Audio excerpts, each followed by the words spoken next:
Մատթեոս 15-րդ գլուխ։ Այդ ժամանակ Հիսուսին մոտեցան փարիսեցիներ ու դպիրներ, որոնք Երուսաղեմից էին, եւ ասացին. Ինչու են քո աշակերտներն անտեսում ծերերի ավանդույթը եւ ձեռքերը չեն լվանում, երբ հաց են ուտում։ Հիսուսը պատասխան տվեց եւ ասաց նրանց. Իսկ դուք ինչու եք անտեսում Աստծո պատվիրանը ձեր ավանդույթի պատճառով, որովհետև Աստված ասաց. պատվիր քո հորն ու մորը, եւ ով չարախոսի իր հոր կամ մոր մասին, թող մահվան դատապարտվի։ Մինչդեռ դուք ասում եք. ով իր հորը կամ իր մորն ասի, այն օգնությունը, որ ինձնից պիտի ստանա իր Աստծուն եմ տվել, ուրեմն կարող է ազատվել իր հորը կամ իր մորը օգնելուց։ Աստծո խոսքն անարգում եք ձեր ավանդույթի պատճառով։ Կեղծավորներ, Եսային լավ է մարգարեացել ձեր մասին եւ ասել. այս ժողովուրդն ինձ շրթունքներով է պատվում, իսկ իրենց սրտերը շատ հեռու են ինձնից։ Զուր են ինձ պաշտում, եթե ուսուցանում են մարդկանցից թելադրված պատվիրաններ։ Եվ Հիսուսը ժողովրդին իր մոտ կանչելով ասաց. Լսեք եւ հասկացեք. մարդուն պղծում է ոչ թե այն, ինչ բերանից ներս է մտնում, այլ այն, ինչ ելնում է բերանից։ Այդ ժամանակ նրա աշակերտները մոտեցան եւ ասացին նրան. Գիտես, որ փարիսեցիները երբ լսեցին այդ խոսքը գայթակղվեցին։ Նա պատասխան տվեց նրանց եւ ասաց. Ամեն տունք, որ իմ երկնավոր հայրը չի տնկել, արմատախիլ կլինի։ Թողեք նրանց։ Կույր առաջնորդներ են կույրերի համար։ Երբ կույրն առաջնորդվում է կույրին, սխալվում է եւ երկուսն էլ փոստն են ընկնում։ Պետրոսը դիմեց Հիսուսին եւ ասաց. Բացատրիր մեզ այս առակը։ Հիսուսն ասաց. Դեռևս դուք էլ եք անմիտ եւ չեք իմանում, թե բերան մտնող ամեն ինչ որովայն է գնում եւ դուրս ելնում։ Իսկ ինչ որ բերանից է ելնում, սրտից է գալիս։ Եվ դա է մարդուն պղծում, որովհետև սրտից են դուրս գալիս չար խորհուրդներ, սպանություն, շնություն, պոռնկություն, գողություն, սուտ վկայություն, հայհոյանք։ Այս ամենն է պղծում մարդուն, իսկ անլվա ձեռքերով ուտելը չի պղծում մարդուն։ Այդտեղից ելնելով Հիսուսը գնաց Տյուրոսի եւ Սիդովնի կողմերը։ Եվ ահա քանանացի մի կին գալով այդ սահմաններից սկսեց աղաղակել եւ ասել.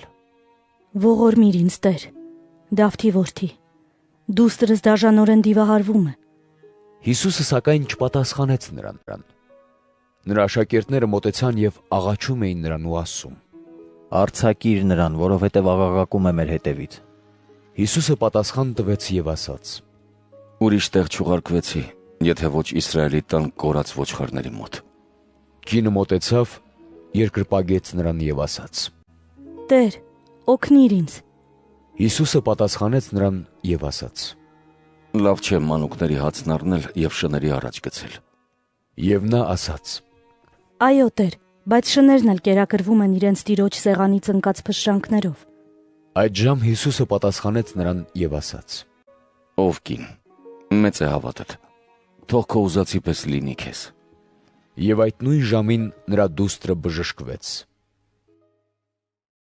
Հիսուսը հեռանալով այդտեղից եկավ Գալիլեայի լճի եզերքը եւ լեռը բարձրանալով նստեց այնտեղ։ Նրան մոտեցավ ժողովրդի մի մեծ բազմություն, որն իր հետ ուներ կաղեր, կույրեր, համրեր, հաշմանդամներ եւ ուրիշ շատերի։ Նրանց բերեցին, դրեցին նրա ոտքերի առջև եւ բժշկեց նրանց։ Ժողովուրդը զարմանում էր տեսնելով, որ համրերը խոսում են, կաղերը քայլում, հաշմանդամները բժշկվում, կույրերը տեսնում եւ փառք էր տալիս Իսրայելի Աստծուն։ Հիսուսը իր մոտ կանչելով աշակերտներին ասաց. Սիրտս ցավում է այս ժողովրդի համար, որովհետև արդեն 3 օր է, ինչ ինձ մոտ են եւ ոչինչ չունեն որ ուտեն։ Նրանց չեմ ուզում քաղցած արձակել, գուցե ճանապարհին ուժասպառ լինեն։ Աշակերտները նրան ասացին.